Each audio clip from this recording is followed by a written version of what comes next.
Is recording, sir. Okay. Good evening and welcome to the regularly scheduled Plan and Design Commission meeting for April 18th, 2023. Mr. Fontaine, will you please call the roll? Absolutely. Commissioner Mantis. Present. Commissioner Quinlan. Present. Commissioner Brockman. Present. Commissioner Kirsch. Present. Commissioner Heck. Vice Chair Moore. Present. Chairman Hainsford. Present. We have a quorum, Mr. Chairman. Thank you, Director Fontaine. Before we start, I'd just like to acknowledge that the virtual presence of our new note taker, Sharon Martinez, and want to welcome her to our happy team here. We have a fairly short agenda tonight. We have approval of minutes from the regular meeting on March 7th. We do not have minutes from the 21st or of March or the 4th of April yet. We'll get to those when we get them. We have a continuation of a public hearing for regulation of tobacco shops as principal or accessory uses. And then we have a continuation of a public hearing regarding a text amendment to the zoning code pertaining to required bicycle parking standards, vehicle parking reductions for developments providing bicycle parking, internal parking lot pedestrian circulation systems, and requiring development connectivity to existing and planned and multi-use paths. So with that, I will take a motion to approve the minutes from March 7th. So moved. Moved by Vice Chair Moore, seconded by? Second by Commissioner Mantis. Chair recognizes Vice Chair Moore for some changes to the minutes. Yes, so I would thank you for enabling discussion of minutes. So I just had a couple of things I saw on packet page 6, down at the bottom of the page, which would be the third and the second to last paragraphs. The chair states that building plans are not open to the public, which I think refers to the previous paragraph in which Julie Gardner is asking if the access to open lands preserve will remain from the parking lot. That doesn't seem to be reflected in the minutes. Open lands, in that case, should be capitalized because we're referring to the open lands Forest Preserve District that's just north of Arlen School, and then there's a parking area kind of adjacent, which Like the Arlen was extension sort of of Walker. using, right, so there was some amount of sharing of that parking lot, I think, and I'm assuming, I believe that's what the question was about. Building plans not being open to the public doesn't quite make sense, so we should probably read that. I think it was a question that the school had an arrangement with Open Lands to use the Open Lands parking that is at the end of the block, and that would then discontinue, I believe, when the school vacates the property, if I remember correctly. That's probably Right. what it was. Okay, what else? Going on to packet page 9, the fourth paragraph is discussing the chair's comments on traffic. He's mentioning Summit Avenue, but Summit Avenue is not located anywhere near Ravinia School. So I'm guessing that you were referring to when Northwood was under construction and that was affecting No, Summit. I was referring to Wayne Thomas School Okay, and the traffic congestion at drop-off and pickup times. okay. But then we need to Thank have you a for reference correcting to me. Wayne Yeah. Thomas in Yep. there. And then on that same page, paragraph 7, there's just a typo in bus. Paragraph 8 mentions green space. I think that's. Green space. Green space, okay. Yeah. And then paragraph 11 has an infiltration system, which I think is not that. So I don't remember exactly what that was referring to. The chair would note that there were a number of typos that I discussed this afternoon with staff, and I will be submitting, typographical changes to them, and I would encourage my fellow commissioners to look these over pretty carefully. It was the first attempt for the note taker. One of the things I noticed was the law firm suddenly became the L.A. Piper instead of DLA Piper, for instance. So, they're not substantive changes, but we want to get it right. There's also on packet page 8, a reference to Stan Kirch introducing Oh, no. himself. And I was, I thought I looked at all the names. I was Oh, indeed, no. I was indeed Steve Kirch through the He whole was, meeting. he was incognito, though. An alias. A little yeah. mustache. No idea who it was. I thought I looked at all the names. I thought that would be a good alias, Stan. Alter Kipinski. ego. That one got past me too, then I apologize. I think, Yeah. I did, there were certain things I always try to double. You had another one? No, I was just, the question, where the infiltration came from was a question that you had, will you be applying for Lead lead innovation credit. innovations?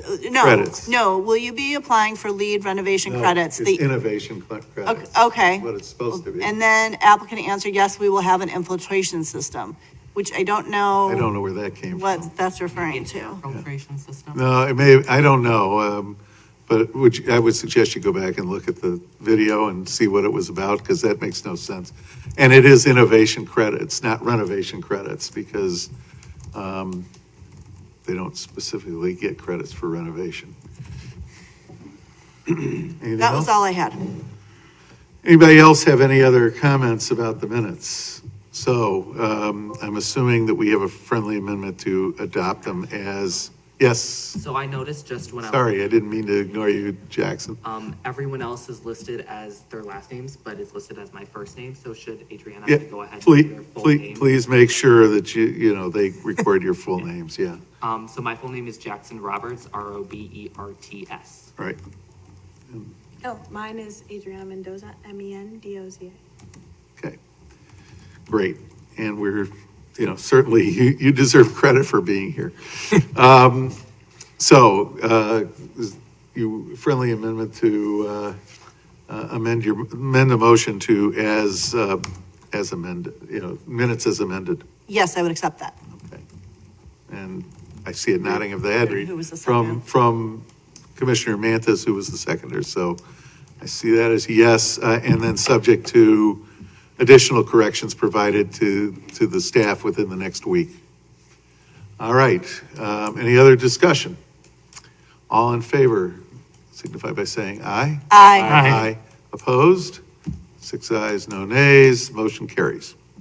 All right, first order of scheduled business is continuation of public hearing number 2023, ZTA-001, for a Chapter 150 zoning code text amendment to amend or prohibit or otherwise regulate the use of property for tobacco shops and for other principal and accessory uses for the sale or use of tobacco products, e-cigarettes, smoking, vaping, and all related paraphernalia intended for smoking or vaping of any kind, regardless of products, in the various zoning districts of the city, and specifically as well as such other regulations may be necessary, important, or beneficial to the city and its residents.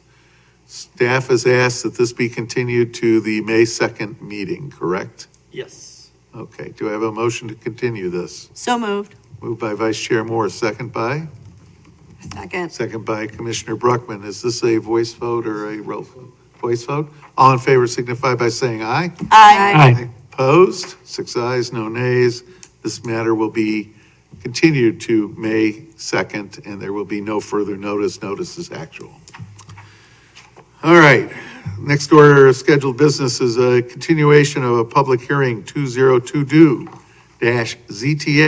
2022-ZTA-001 for a zoning code text amendment to modify Chapter 150, the zoning code, to add regulations pertaining to required bicycle parking standards, vehicle parking reductions for developments providing bicycle parking, internal parking lot pedestrian circulation systems, and requiring development connectivity to existing planned trails and multi-use paths. This item is subject to the memo, or there was additional information on this posted on the city's website, I believe today. and distributed to the commission. So with that, Mr. Burhop, are you going to be giving the presentation here? Yes, sir. Yes, you will. Okay, you're on. For tonight, Mr. Chairman, Yeah. the staff is just looking to confirm direction on various matters related to the ordinance amendments that we had discussed previously. It's been some time, so this will refamiliarize the commission with the item, but also introduce it to new commissioners. We're not looking for any final vote tonight. Again, we're just confirming direction on several matters so that we can put together a draft ordinance for your review, along with findings of fact that can be considered fully at the continued public hearing. Thank you. Very good. Thank you. Can I don't know if I need to disclose that I did watch the October 18th meeting that addressed this previously, in case that needs to be stated on the record. Appreciate that. I was just thinking here to myself right now, I hate to put people on the spot, but I'm just thinking about it right now, and should we treat this as a new public hearing? Technically, it would have not been continued to this date, but we did That's correct. we did renotice. I mean, so notices, we did perform new notice as legally required.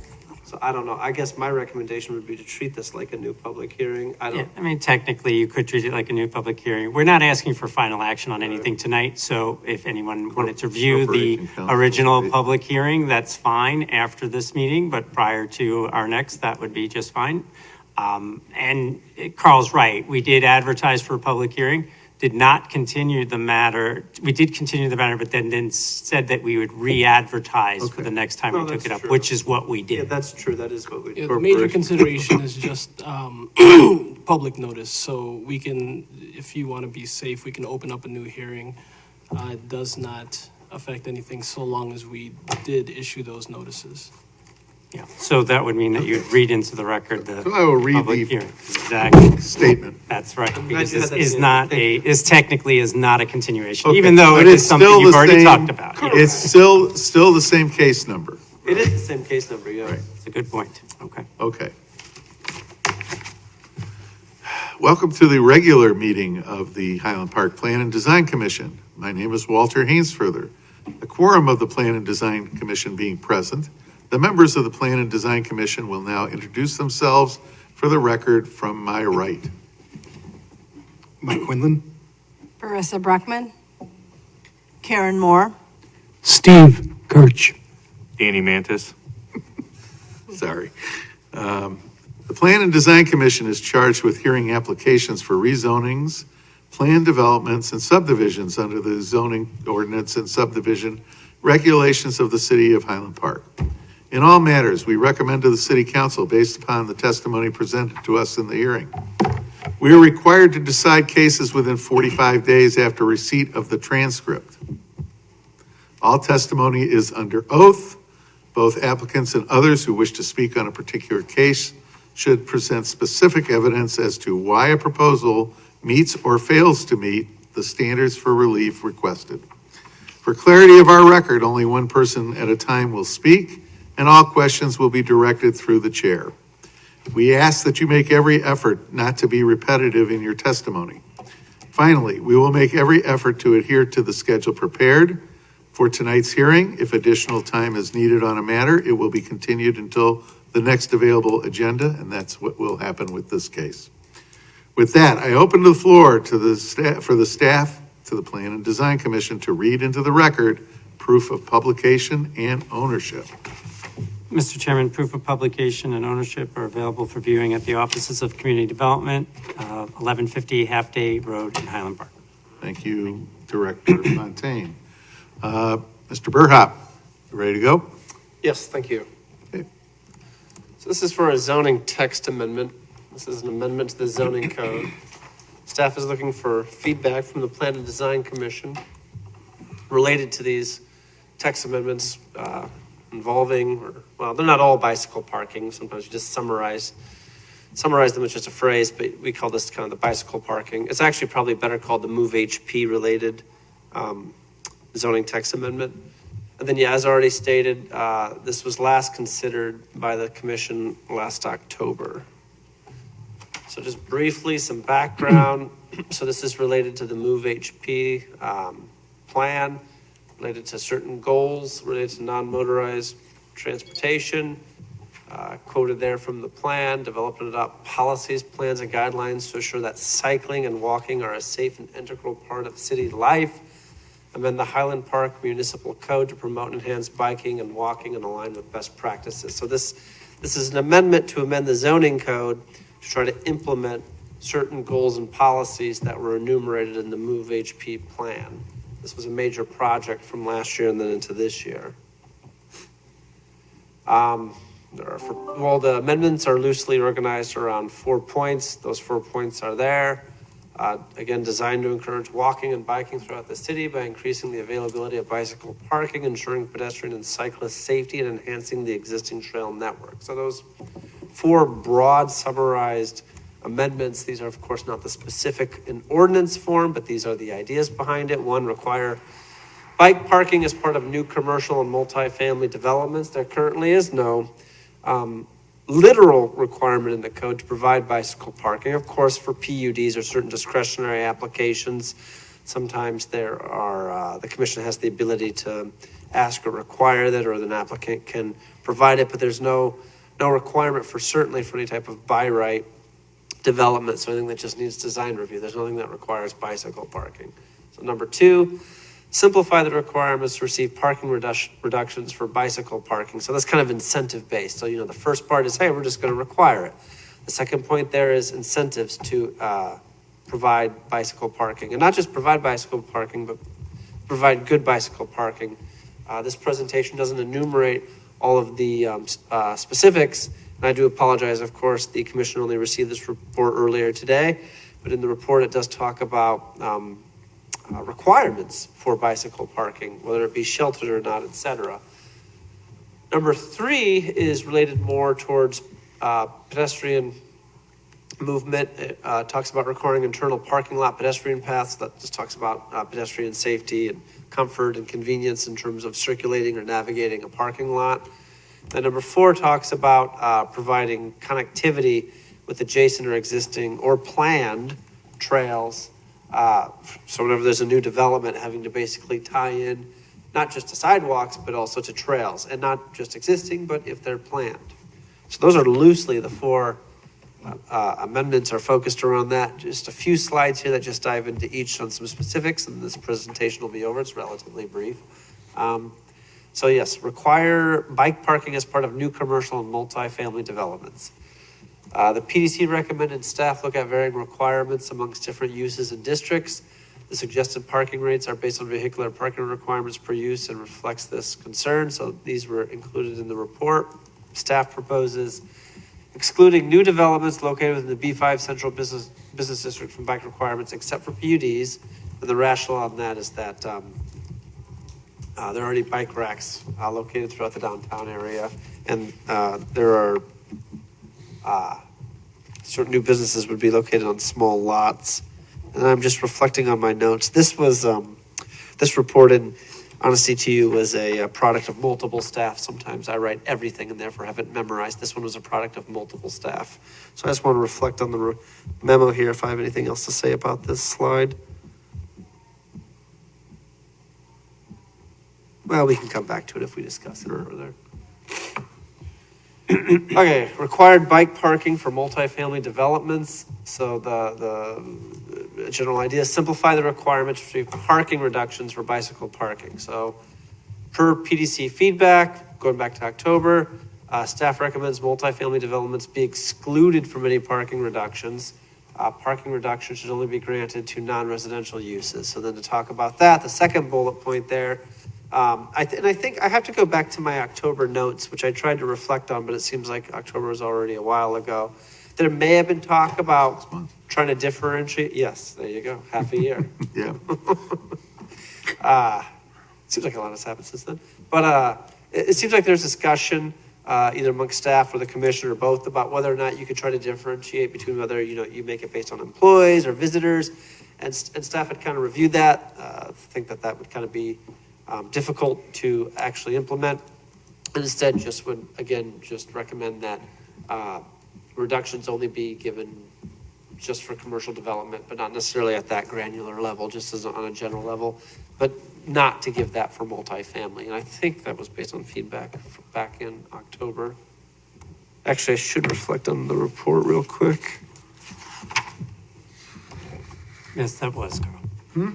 Yes, it was. I think it was, There was a too. question about that. So the current code has an elaborate scheme of Right. of relief that it provides, which has been used by no one because it is absolutely too cumbersome for the relief that it provides. And what this would do is just, instead of improve the incentive, which is something that we did propose last time per the plan, this would just remove the incentive for multifamily dwellings as opposed to trying to do something with that. Because if I of the remember- nexus between reducing parking and bicycle use in a multifamily dwelling was not seen by the commission as real for a suburban city like ourselves. Correct. And so that was the logic behind that. Yeah. Staff are okay with that. That's the feedback we heard, and we're just confirming that's what we're going to draft in terms of the changes.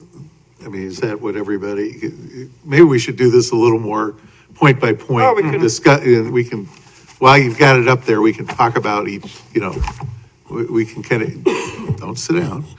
Well, Oh, you're gonna take notes. my notes are terrible handwritten. Okay. But with this laptop, the notes Okay, are. sit down. You can do the presentation from there as far as I'm concerned. Does everybody agree that, that we want to eliminate a parking reduction, multifamily use, in trade for bike parking? Yes, Vice Chair. I think the discussion we had was that people living in a multi-family development are going to have both cars and bikes, and that it would not make any sense to reduce the parking. The thing that would make sense is to make sure there's enough room for people to park multiple bikes for each unit. Right. And I believe that any new development, I don't know that we've ever done a by right multifamily development that wasn't a PUD Right. that I can remember. And Councilman Stolberg, who's got a lot more institutional knowledge than I do, says he agrees with that, right? Can you think of anything, Joel?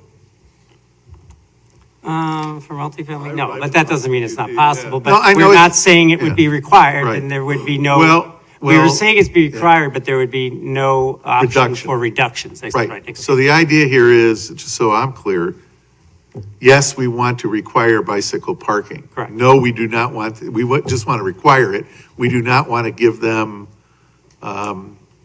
we don't want to trade that bicycle parking off for vehicle parking, Correct. right? So Right. it will be an additional requirement. And I personally, I can support that. Okay. Then code differentiating between, is the next bullet there about visitor and employee parking, is that more geared toward commercial uses, just so so we understand what we're talking? Correct, that's my understanding. My understanding was that there, the idea that the code would just give some type of incentive to be determined and presented in ordinance form, about reducing parking, by providing bicycling for commercial uses, but not getting so granular as to differentiate between whether or not it was for employee or Okay. visitor parking. So the idea is still to give a parking reduction for commercial businesses if they provide bicycle parking. That's right. Okay, Correct, and the All logic right. behind that is because if the employees use that, then they I- don't need to park. yeah, that I understand completely, so, okay. I understand it. I think it's going to be interesting because there are lots that they don't, here's my challenge with that, right? If we're looking at let's say, the parking at Target, where you have a large field of parking, it makes sense, because they don't use all their parking, right? And so I'm okay to lower that number. But if I looked over, by the UPS store, over there, where they've got like maybe 15 cars in that lot, and it's really hard to maneuver around, and it's often full. If the center was full, it'd be full.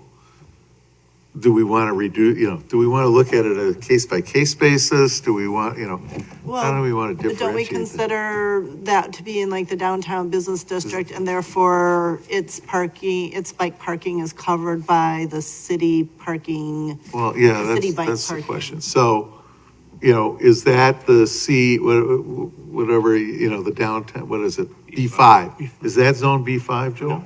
It's not, so it wouldn't be, Okay. right? B5 is just really The core of the downtown. core of the Between Green downtown. Bay and the water. Green Bay to St. John or Sheridan?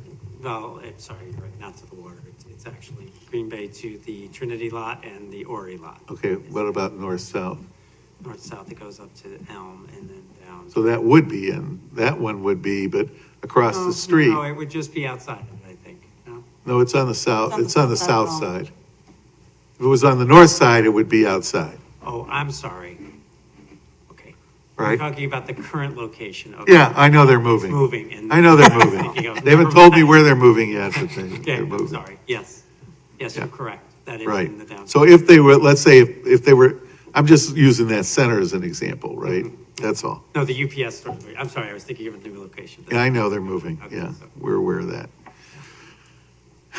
Then I think that would be okay, but, if you wound up, I don't know, if somebody came in to redevelop Lake Car Wash, for instance, and put retail in Lake Car Wash, and they wouldn't have a very big parking lot, because It's not a big. it's not a particularly huge site, right?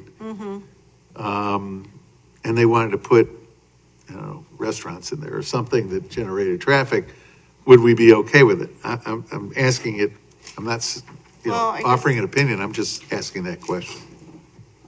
Well, and I guess does the bike parking have to be in the parking lot, or can it be somewhere else that they've set aside on the property?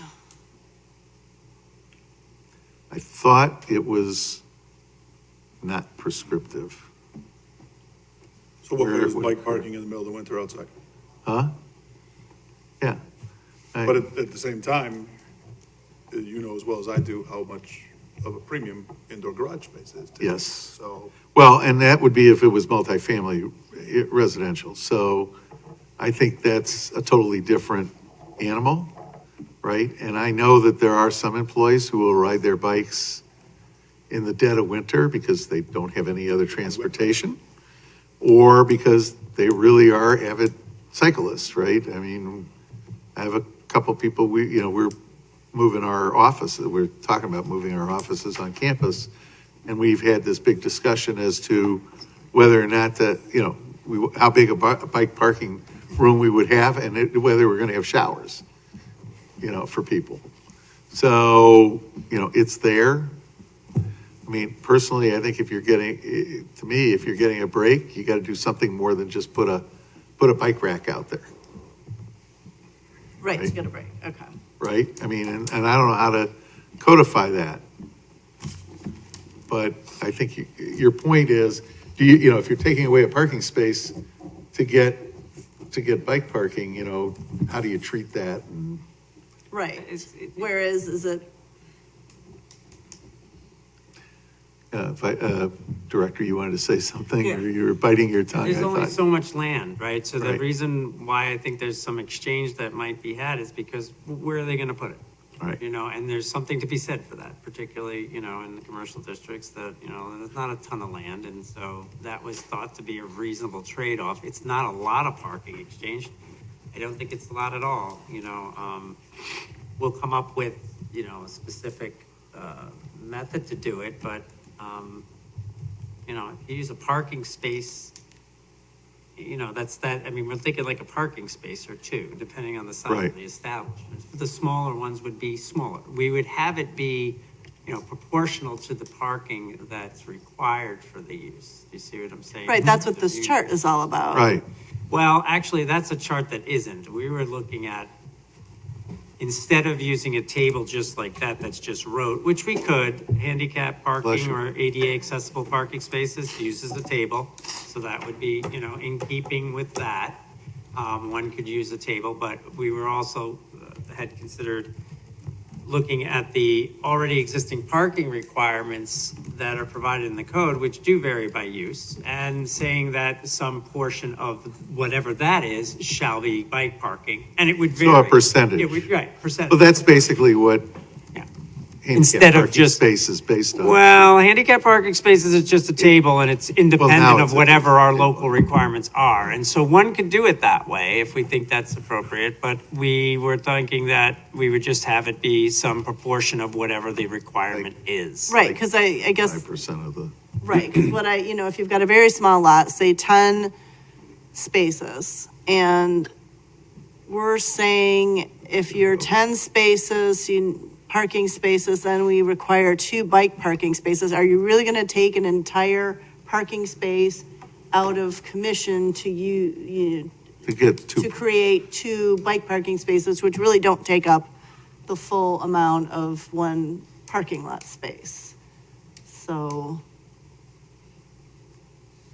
And I assume people, there will be variances, right? They can ask for variances to these like they do to anything else. They could, but I think Commissioner Moore is just talking about as the parking lots get smaller, the benefit of this is increased. So in that case, if you eliminated one spot for the 2 bicycle parking space, that's a 10% parking reduction. While if you had a 100-space lot, it may not be the same proportion. I'd have to look at the table or whatnot, but Right, but I it- understand It that. seems more onerous on the smallest sites, and then in- for those people, they would, if they couldn't or didn't want to Mm-hmm. do it, they'd have to request a variance, and then that triggers a whole other set of, and maybe there's a way you can allow, Could create a minimum size lot. aggregation, so, well, no, I was going to say, not aggravation, but aggregation. the aggravation is here. Yeah.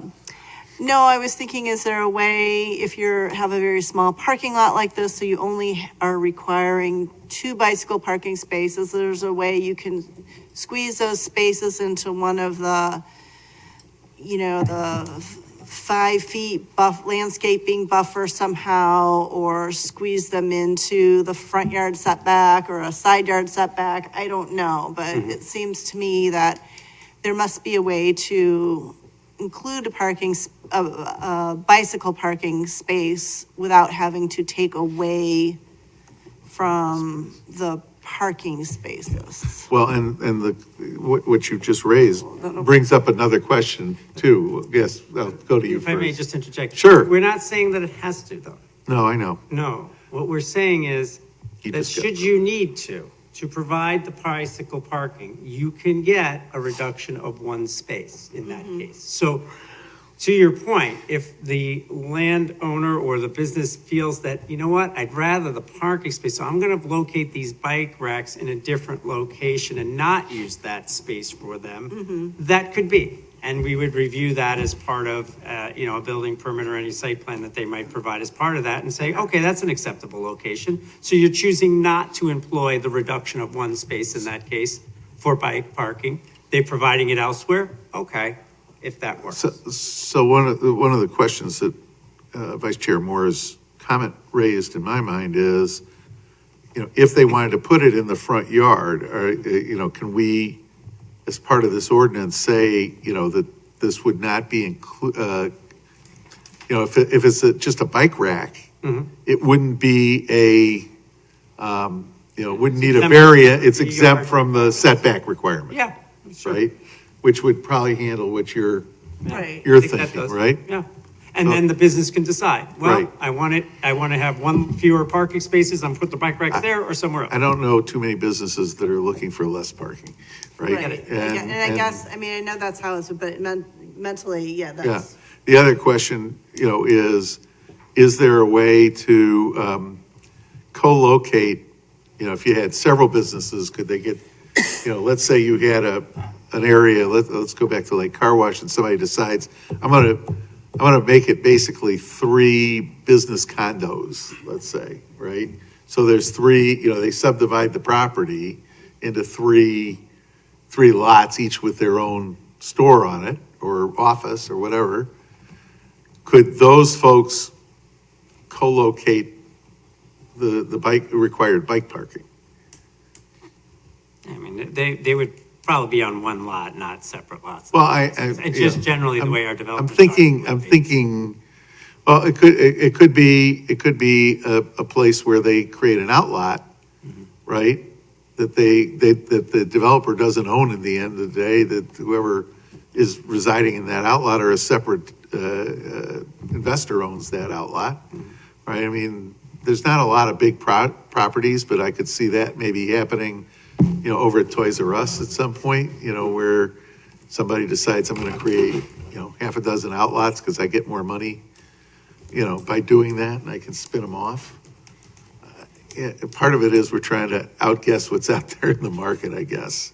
Yeah, I would opt. Which for is dangerous. simpler is better in terms of those kinds of. Hey. I don't- I'm looking at Commissioner Mantis, who works in kind of those kinds of fields. What do you So think? I guess the one thing I was thinking as we were talking, I thought the staff report brought up that if relief was given for a reduction in parking, it was actually gonna be 10 bicycle parking spaces, not 2. I think that was Where on do you see page 5. Page 5 of 8. So the two that, 2 parking spaces in the table that was brought up, seemed like that was required for commercial, for parking lots that are 10 to 20 units. Whereas the relief to lose a spot was, if we received 10 bicycle parking spaces. Is that right? Just so that, That makes more sense. Yeah, Yes, that's correct. okay. That's correct. and you think is that good, I mean, from a commercial standpoint, you're certainly gaining the ability of more traffic to come into the lot.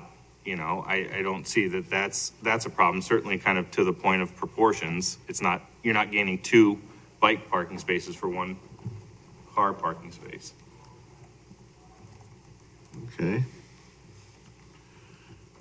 Other, So less than that, you're not gonna get that. Right. That relief is what we're saying. Okay. And if you include a provision, and we take that direction as, hey, there might be something less than 10 bike parking spaces for small stores that might make more sense.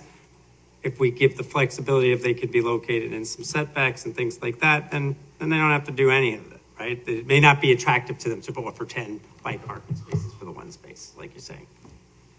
And I think to your point, I don't know why anybody would necessarily choose the option to forego parking. I think that would be attractive. I don't know that anybody would want to pursue that incentive. the only places that I could see are big box, or bigger retail environments. So you go into, I'll say, because I know this from my days back in private practice, that I got approached, I was with one of my consultants about, from Home Depot, like they have these huge parking lots that they're required to have, and yet they're never full. And so what can we do with that extra space, right? They might say, we've got this other space, we've got more than we need.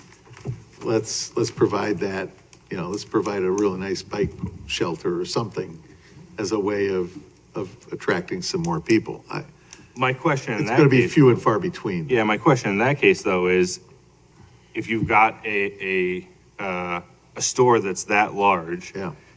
To exercise their right to utilize this incentive to take away 1 parking space and provide that's a lot, 10 yeah. bicycle spaces is probably as much as they're gonna wanna do. Right. If they take away 10 spaces to, save some money, they're gonna provide 100 bicycle spaces? I doubt it. No, I don't think so either. Nor would they be used if they provided them, Right. right? So if the commission doesn't want to have any incentive, this was in the code already as an incentive. We were asked to look at it per the plan. We did. It doesn't mean we have to have one. What I would say though then is, should bicycle parking be provided, that the city not require someone to get a variance should they need one. if they were introducing bike parking in their parking lot. How about that? So, A variance for accommodating the bike parking, is that what you're asking? correct. So let's say you're required to have 10 spaces and you said, I'd really like to put some bicycle parking here for my Right. store. I'm going to use one of these spaces for that. I'm going to give you the 10 or the 8, whatever we decide is the number that qualifies. Yeah. And then you're held harmless in terms of your parking deficiency. I think that's a good vehicle. incentive, actually. That could incentivize folks who have existing parking lots who want to do this, but don't want to go through a variant. Why am I going to do that? Give myself a headache like that? Right. Don't you guys want this? Yeah, we do. So we're going to say you're held harmless if you do that, as long as you provide a certain number within that space and that you dedicate a full parking space to it, so there's enough room to maneuver. Right. And that you maximize the bike parking within that Yeah, space. the 10 or however many we figure out is the number. I believe we said 10. What do you guys think of that? I would agree with that, because I think, when I look at this, I think what we need to incentivize is bike parking at all the stores, or whatever stores can handle them, and if that means helping out the store by requiring one less parking space, or if it requires giving them a variation to allow them to put a rack in the 5-foot landscaping buffer, then anything that we can do to help them put in a good bike parking lot is something we should do. So that's perhaps, deference to the commission, Well- of course, perhaps that's the better incentive than the way it had originally been thought in our current code that we're trying to make better. Actually, it wasn't such a great idea, that's fine. So maybe it's just better to do this, to hold folks harmless when they're introducing bike parking, which is what we want. And we have largely a built-out community, so we wouldn't want to make people come in for a variance to do that, provided they provide a certain number of bike parking in that spot. That could be a good incentive. I think that would be worth doing. I'm looking at Commissioner Quinlan because I know knows the Move HP plan. Yeah, he's my HP plan bike walk plan expert. Yeah, what do you think? Yeah, I was looking at possibilities of tying in this conversation about proposed bike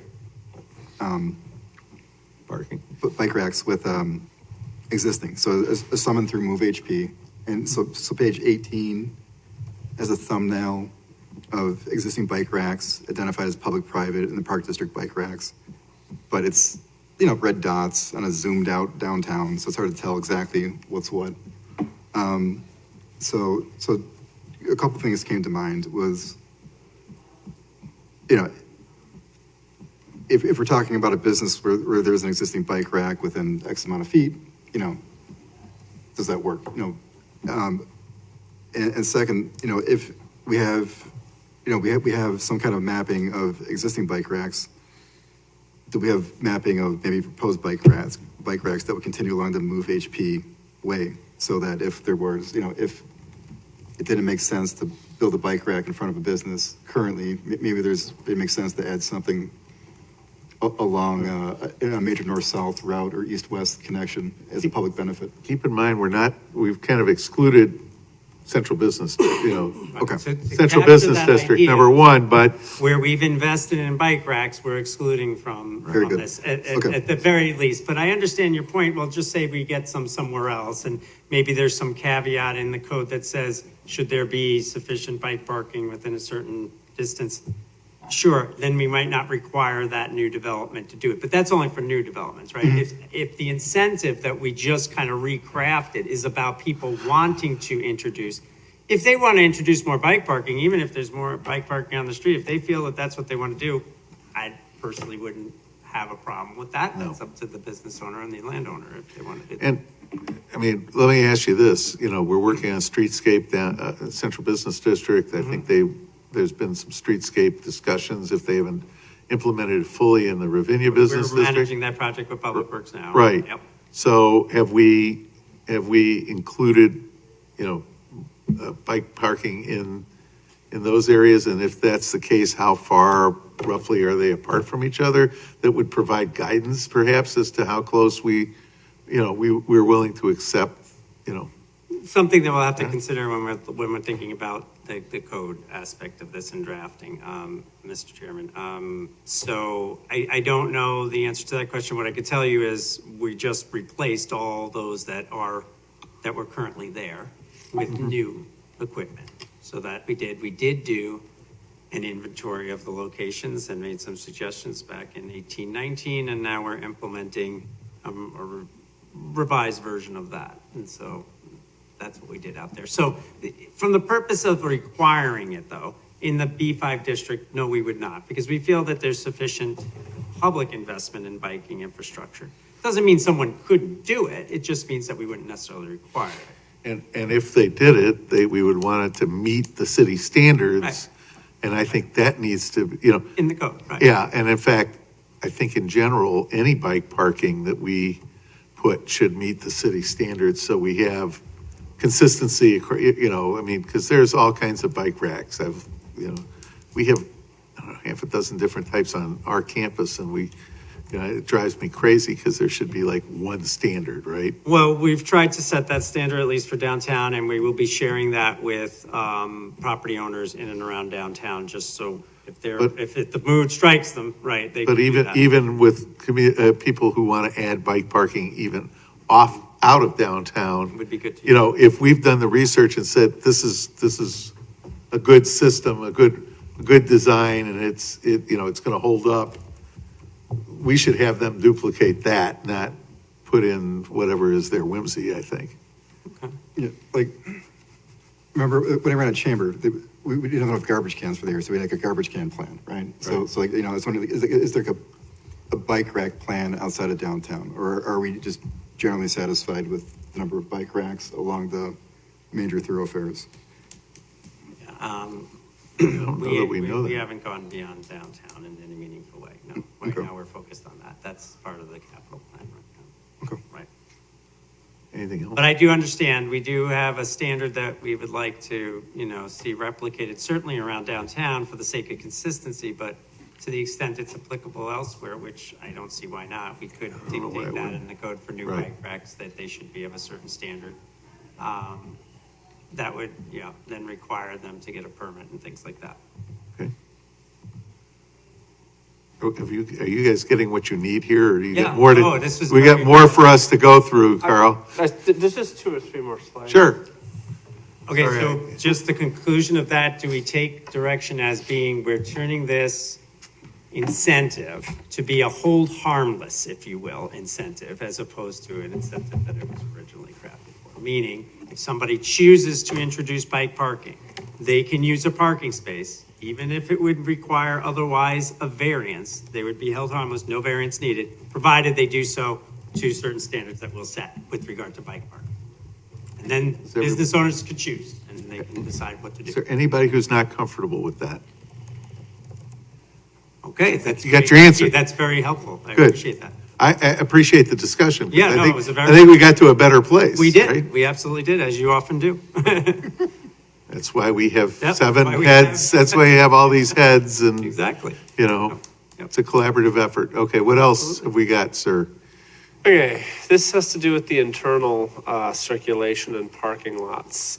So, require internal parking lot pedestrian paths. So The commission, can I say something Carl, on Please, this? The commission did, the feedback that we got from the commission, just top level, is there was concerns about this. It was too onerous to incorporate into parking lots that we're reasonably going to see in our city, right?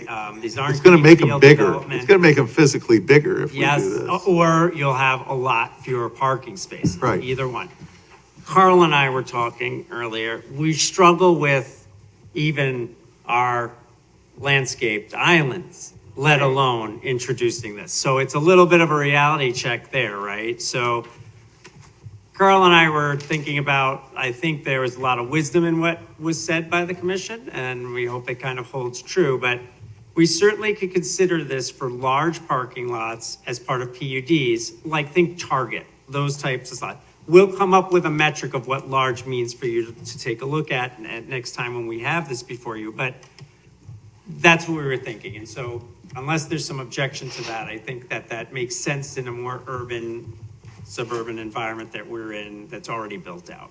Yeah, I'm picturing like the IKEA out at Schaumburg where they've got like a main, it's a huge parking Right. lot, but they do have like a main walkway down Right. the middle that people can walk down to keep them out of the parking lot. Right. Costco has a little bit of that up in Mettawa too. Yeah. And for us here, Target would be an Right. example. Right. Target would be, the Jewel probably would be one. Yes, yes. Toys R Right, Us, right, you know, that parking lot. Crossroads. Right, okay, Right. so, Okay. That takes care of that one. Summarizes that slide. Good. This is I think this is the last one of substance. I can't remember if there's a closing slide after this, but, so this gets to the connections to trails and paths, whether existing or proposed. So the commission, had felt the requirement was too prescriptive and should only be required at planned developments. However, members also suggested requiring developers pay for protected bike lanes as a public benefit. The PZC had stated that landscape buffers may increase aesthetics, but may cause cyclists to feel unsafe and may be an excessive requirement. To address safety concerns, staff proposes the following. So there's this continuous hedge with a maximum height of 3 feet along lot lines that abut existing planned bike paths and other trails. One evergreen tree should be planted every 30 feet. where's Ben Cutshide when we need him? So this was there was some conversation about this, and while the aesthetic quality, a lot of this came from, there's concerns about the aesthetic quality of the traveling along on our bike paths in certain areas of our city. Because there's light industrial or parking lot-like uses that abut it, and it isn't very attractive. And so how do you help that? At the same time, there was some concerns about, while you could put in some really thickly planted evergreens, there was some concern about, it's gonna kind of make the sight lines a little different and possible safety issues of people, hiding in places and such. And while the perceptions of safety vary by person, there was some concern about doing that. So this was taking all that in, saying, well, what can we do to try to get to a middle ground here? The to maximum height of 3 feet. Now, while it does create that buffer, it doesn't really do what the visual buffer idea was with the higher kind of a hedge along those abutting parking lots / storage areas. So, yes, it will make it look better, but it will not address any kind of. It will not viewshed screen those It will areas. not. So there's no right and wrong. There are good points being made, and we're really just seeking the commission's thoughts and direction about what, if any, kinds of buffering do you want to have when there are opportunities to do so through planned developments and other types of relief that come up with properties that abut our bike paths. One question I would have about this is how far away from the bike path is this hedge going? Is it right up against the bike path, or is it? It would depend. It's all over. It depends on the map, I would property think. lines. I don't have a one answer for that. It would really be site specific. You know how our parkways are various width, right? So Right. some lots you see have these big parkways, others are right up to the sidewalk. Right, but we don't have like a whole bunch of bushes in the park. My concern is, as a bike rider, if I'm riding along and now I'm hemmed in my 5-foot bike path, and then there's 3 feet of bushes on either side, I guess that's fine, but it doesn't leave a lot of maneuverability for, oh God, something Reckless ran out riders. of the Yeah. bushes, or I have a flat tire and I need to get off to the side. I don't know if I'd rather fall on the ground or in the bushes, but Bless you. Me. Now, Thank you. what I can say though, to respond to you is that there would be a requirement on the private property side, at least that's what we were perceiving. Okay, right. as opposed to on the public side, which would be the bike lane side. Okay, so Right. there's fences associated with a lot of these properties, some not, but fences, it would be, wherever their fence is or out there, inside their property, on their property. So to the extent that the bike path goes right up against the property line, then you'll be very close to a hedge. Otherwise, there would be something. I don't know that the bike path goes right up to the property line. We can check in certain areas that we think are of particular concern prior to next time we talk about it. And these aren't Sharo situations. No, this is actual just bike. a bike lane. Right. The other question is, does it have to be at the property line, right? Right. Could it be with, if there's no fence, could it be, I think if there's a fence, yeah, you want it at the property line, right? Right. Because would you rather fall into a hedge or a fence? I think a hedge, I would think, right? But then the next question is, okay, there's no fence here. Can I plant it 5 feet away from my property Right. line, which gives you the buffer that you were thinking about, I think. Right, well, and I'm thinking about the bike path along the Skokie Skokie Valley.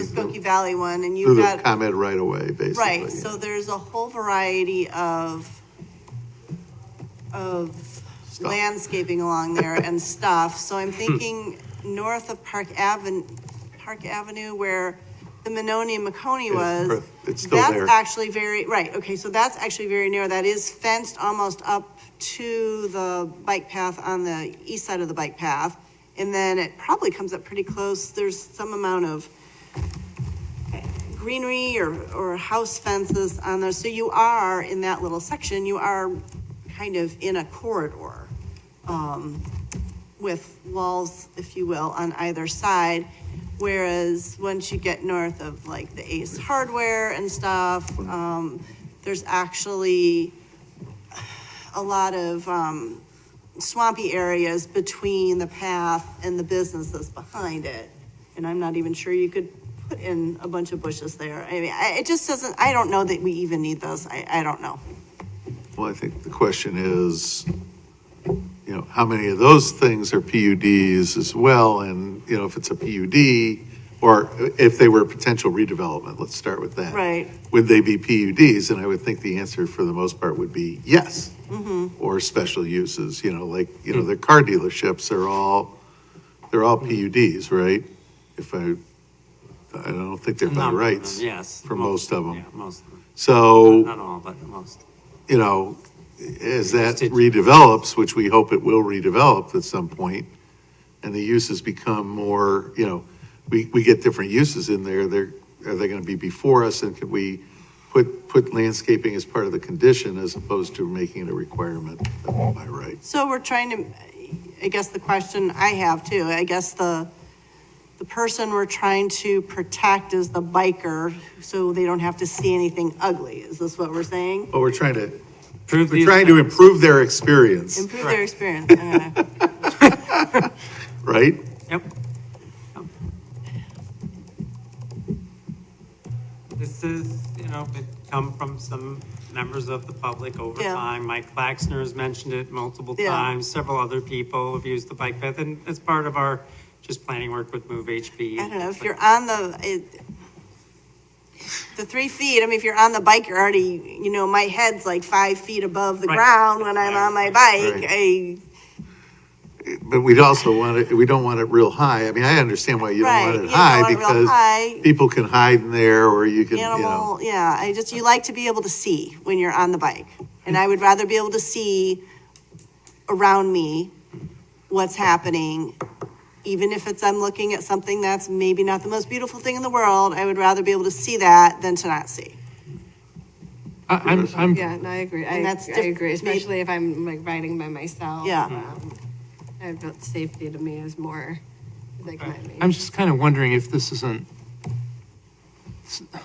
kind of reverse, right? If you want to improve bike paths, shouldn't that be done on the bike paths and not adjacent to the bike paths? I mean, we're asking a lot of, Oh, right, you're saying if you want to Developers. have a beautiful bike path, then the Create When, one. when we path plan the owner bike, when we needs to plan the bike put that in path, there. it ought to be part of the planning for the bike path. right, and not, I understand the first part of this, where we're asking people to provide connections to these trails, which I think is good, and that's the first part, but I think the rest of this is unnecessary. I think it's gonna be situational. Huh? I mean, Yeah. just based on the site. I think we're gonna have to take it, I think that's a good point, Mike. I mean, I don't think we're gonna prescribe them for by right developments, but as they come in, maybe it becomes part of the design review, right? Because they have to show us a landscaping plan as part of their design review. So do we handle it then? Is that the proper time to handle it? And I see Commissioner Kirch is shaking his head, That yes. sounds right. Yeah, so I would say take it out, what I'm hearing. and just say, that, we need to tell applicants that when they come to design review, if they abut a bike path, that we're gonna wanna see landscaping along the, proper landscaping along that as part of their review. I mean, I think the more important thing is to have the connections. Right, Because if I'm riding down the bike path, down near the Crossroads District, I would think it'd be great if I could pull in from the bike path to the Burger King. Burger King, Right. right, to Burger King or whatever, to get my sandwich or to get my hamburger, because I'm really hungry for a snack, without having to exit the bike path at one of the cross Designated streets and points. drive all the way around, ride all the way around on a very dangerous road that does not have a sidewalk on the west side. Right. To get, to spend my money in a local business. yeah, I think that's a very valid point. Any dissenters? No. Anything else? Has the Yeah. Transportation Advisory Group been asked for input? I think, The bike walk plan was developed with a lot of input from multiple people. Well, right, yeah. But the specific question at hand that we're asking you now, This is implementing the Move HP plan. right? So the input from multiple stakeholders was done for the plan, not necessarily to this. So this is where we're at right now. okay. You got what you need? That's the staff presentation, feedback, and then staff collects that, and then comes back with an ordinance and findings of fact. So, We will ask for public. yeah, I'll know for the comment. record there aren't any members of the public here, and I didn't receive any comments on this. But yeah, I mean, when the discussion is concluded, just request a continuance to come back and bring an ordinance Okay. and findings of fact. Anything else that any of the commissioners want to add? I actually just have one other question. So, under objective 2.1, you used, Schaumburg as rationale for multifamily dwelling, bicycle parking requirements, and Wheeling as rationale for commercial bicycle parking in commercial sites. Can you just shed a little light on why you chose those two out of the litany of other municipalities that you talked with? Good question. I don't, this So this, report was written by different. Kelsey's not here anymore, we'll blame her. I'm happy to take a look at it. We'll have to take that question under advisement and come back with an answer. We will not forget. We will answer you. I'll remember, I'm not noted for making stuff up. I like to give good answers. No, I and Carl's right. This, we had a bit of gap, Right. We lost Kelsey. We were also implementing a database system that has taken quite a bit of staff time. So we did need to pause certain projects, as you could see. And so we're still almost done with that implementation, not just quite yet. But if you could give us the courtesy of letting us answer you at next meeting, we'd really Absolutely. It was the difference between Wheeling and what was the other community? Schaumburg. Schaumburg. I just wanted to- Schaumburg was multifamily. Yep. Wheeling was, And so the was question is, why did we commercial. think they were good examples Right, that we yeah, should or other way use? around. Because there was because Winnetka was another Yep. municipality that was looked at, and just curious why not Lakefront. And I can talk to the planning commission chairman of Wilmette, he's my colleague. Okay, Yeah, and a lot of these things are examples of other places that have adopted things, and sometimes it's not necessarily more than that. You know what I'm saying? It's like, okay, what are some examples of things that people have adopted? That's not necessarily a good thing, but it gives you a starting point, and so then we can make a judgment of, I don't know, that's a good idea or not. Sure. And so sometimes it's just that. So let us find, let me go back with staff. you're gonna and have we'll kind get of the you that. same thing when we talk about a number of things, including the tobacco ordinance, because we've asked them to go out and see what other communities are doing. It's And they common may be question. lakefront Yeah. communities Yeah. and they may not be, Right. right? It's a common question council asks too. I mean, there's no greater validity because some other community does it or not. Sure. And as past corporation councils have said to me in the past, it's like, just because someone adopts an ordinance doesn't mean it's a good one. No, and I think it's a great exercise. The premise of the question comes from, there seemed like there was a pretty wide variety of, whether it was one bicycle spot for every 10 dwelling units, or, I think we landed on one for 3. So just curious as to, And I think we'll look at that and see how it ties back to some bicycling industry standards and other things like that, to just kind of do that check where we have that information. Perfect. Okay, thank you for the question. I think it's a good one. Any other questions? Any comments from the public? There are no public, so we will, Should we show the public spec? you can show it, Vic, please. If there's nobody here. He's gone to sleep. So. There he goes. There we go. All right. No public. Vic is Thank you, wide Vic. awake and he's down there. All right. Thank you, Vic. Mr. Chairman, just Yes. one point of clarification. So I just want to make sure. So we're looking at the bike parking requirements, okay? This is the requirement and not any incentives or anything. To be related to a proportion of what the vehicle parking requirement is in our code. Or would you like to see a table like the Illinois Accessibility Code has, which is just a table of required ADA spots? It is independent of whether or not, whatever the parking requirement is in the jurisdiction. It does make and acknowledges different size lots, smaller lots being less and larger lots being more. I just don't know if we had clarity on that. We seem to have talked about it, but I'm not quite sure which it is. It can be either. I don't think there's a right or wrong.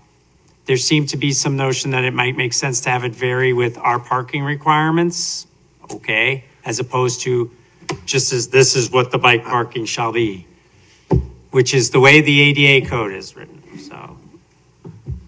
Opinions? I don't think there's a right or wrong. It's just we want to know for direction. I feel like it seems a bit site-specific, like different zoning areas will have different needs. Okay. Like in the downtown, you're gonna probably end up with a lot more bikers. But remember downtown. Is No, it- I know, I it's know. separate, I know, but I'm just Public. saying. The in the- closer you get to downtown, the more bikers you would have, right? Yes, Okay, let's put yes. it that way. Yes, so that's why I don't know that a one-size-fits-all chart, like you have to have an ADA space, Correct, at least one at least one, I don't, for small parking lots, right? right. So you're thinking that the percentage, Well, we would always make it be at least something, right? Right. So if it's a partial, we're gonna make it be, Right. we would respectfully round up. recommend that, Right. right? Yeah. That it be something, that there's no zero out there. Right, Makes the most sense to me to tie it to the current parking requirements. yes, Fair enough. yes, Okay. because, yes, Yep, I agree. okay, we're fine with that. anybody disagree? Okay. All right. Any other questions that you have of us? No, we really appreciate the conversation. It was a very good one as always with the commission, and it's very helpful for us in trying to pull this together. And we thank you for your patience, and we look forward to crafting something that you can take a look at. And again, tonight there's no voting, there's nothing final here. It's all just direction, and we'll come back with an ordinance and findings of fact. And we're looking at, is it When are the you second meeting thinking? in May? All right, Carl? there should be, Yeah. just a vote for continuance, but. Well, I need a date. That's what, but my question was gonna be, when do you think you want to come I back? would suggest the second meeting in May, which is. So that would be the 16th. Yep, I think that's. So I'm looking for a motion to continue this matter to May 16th. So moved. Moved by Vice Chair Moore, seconded by? Second by Commissioner Nope. Quinlan, beat you to it. All in favor signify by saying aye. Aye. Opposed? Okay, Thank you. this matter will be continued to May 16th. There'll be no further notice on it. Notice is actual. Other business, any administrative design reviews? No, Chair. Okay. Next regular meeting will be May 2nd, 2023. Councilman Stolberg, I would urge you to be there. Since it's your last meeting with us, for a little while. Huh? What day? May 2nd. You're not gonna be in Cabo, are you? I got you on my calendar, boss. Case briefing, Mr. Chairman, I did have a case briefing, just bear with me a Okay, moment. while you're I- doing I that, Did not, I will ask for business from the public. There is no public, there's no business from public. I would remind my colleagues that the half-day seminar that's provided by our Able Corporation Council folks at Elrod Friedman is at the Glen Club on May 12th in the afternoon. And it's always a very informative and interesting meeting. You get to meet other people who do crazy things like us. But I would say there are two things on the agenda that really piqued my interest, and I have to make my reservation. Great. One is lessons learned from major suburban land use developments. And the other one is managing public comment at public meetings. always And good. at some point, maybe all of you will sit in this chair.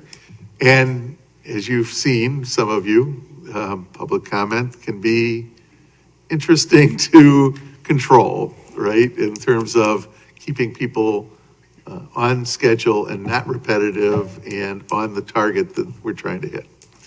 All You right, have that case briefing. Sure. Thank you, Mr. Chairman. I had Yeah, to pull up yes. the agenda to remind myself because I inadvertently deleted an email that I sent to myself. The community development brought forth a couple of things for council on the 10th. An ordinance approving the revocation of special use permits and rescinding zoning approvals for 2787 and 2789 Oak Street. This is the former B'nai Torah property. You may recall that we had that consideration before you and you recommended that. Council did adopt that as recommended. So after much to do and back and forth for that property over the course of about 10 years, Yes. it is now back to what it was back to originally the- going to back to be. the original, right. So it's back to the underlying zoning and they're proposing two houses. So Okay, that's great. what we have there right now. Note that the decision was to remove all zoning approvals. So the notion that they're building two houses, that is not part of a requirement of this action, but rather what they're proposing to do with the underlying zoning rights they have. It's just a little distinction, okay? But that's what we believe they're going to do. That's what they stated they're going to do. They could file for it. I will note that the underlying zoning does allow for more than two homes if that was so to be chosen by the owners. But that's not what they're doing at this point. We do have a house permit in for the south lot, and we have an interested person in the north lot, which is the Arlen School, or will be the former Arlen School property.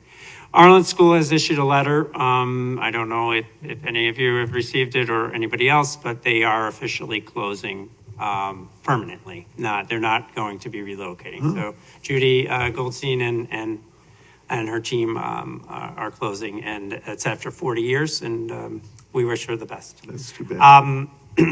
So the other items that we had, which we brought to council under other business, had to do with a COMPIA referral or a referral of a zoning variation to the Zoning Board of Appeals. Now, the COMPIA referral that's a local name for a former city Was the solicitor former that was city here for quite Corporation some time. Counsel. Corporation Counsel, sorry, Right. city solicitor back east coming out. Oh. So, anyway, in considering this referral, the council, and also per staff's direction, we do appreciate the mayor and council's indulgence there that evening, referred this matter to you, not as a COMPIA referral, but they referred this matter to you as a text amendment. And so we will be providing a text amendment related to changing the ordinance, the zoning code,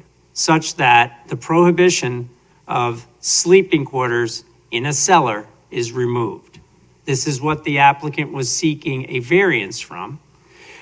Council chose not to send it to ZBA, but rather viewed this as a broader policy consideration that shouldn't just be the subject of a one-off variance, but rather a overarching policy consideration and change of the code. So that will be coming forth to you, and we'll provide a complete briefing, and it'll be a public hearing for that. Joel, can I just? Yes. if I'm Yes. Can because I Please. see the chairman's eyebrows furling. I need to hear the whole I'll details tell of you, everything. so. Well, it was looked again, at in a couple of different ways. Number Right. one, the staff's recommendation, I think, was spot on. Right. Number two, I agree with that. we viewed it as not necessarily a one-off. Right. And if that were the case, then where does it go? And through a Goes to us. coherent referral, either it goes to ZBA for final, or it goes for ZBA to come back to us with a recommendation. Correct. And the council was of the opinion that ZBA doesn't deal with these matters. They have their list of exceptions and can't create the hardship themselves and all those other things. So if it was gonna come back to us anyways, we entrusted you guys to vet it and make a recommendation to us on the code amendment, and then come back to us regardless. So let me just ask a couple. And that would make I don't it- want, I don't want to But assume coming to you for a right. text amendment makes it more than a one-off, Right, as Councilman right, I get Goldberg is that. saying. It makes it a broader So policy. let me ask you this, without getting into the details of the specific request that started this discussion. Are we also going to look at coach houses at the same vein?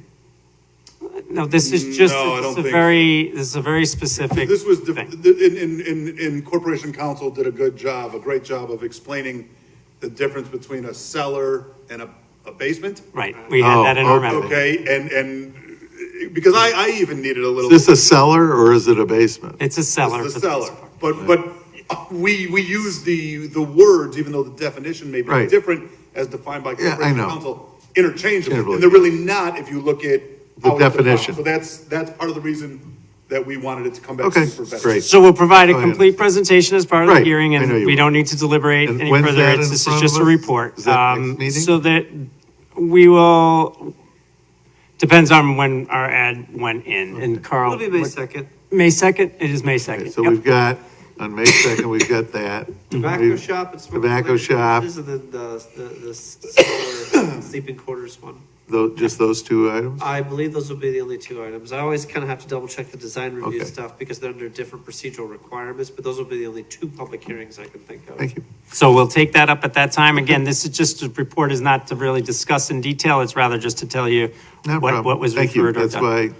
why. What else? The last one was the special exception for Park Avenue West, for the off-street parking lot, Mr. Hill. Hillman's parking lot that he had proposed, and that was directed, the council directed documents unanimously to approve, and so that will be on the meeting next week for approval under omnibus. Okay, That's all I have, Mr. Chairman. thank you. Anything else? All right, Focus on the Arts is going on. Go take a look at Art Night tomorrow night. And some of you who maybe have kids in the school, my son is presenting on Thursday. So make sure they go to see that, right? He's worth seeing. With that, I'll take a motion to adjourn. I remind you all to do your statements of economic interest if you have not. Yes, Thank you. thank you. Move we adjourn. Moved by Commissioner Kirch, seconded by Second. Vice Chair Moore. All in favor, signify by saying aye. Aye. Opposed? We're adjourned. I was joking with my kids last.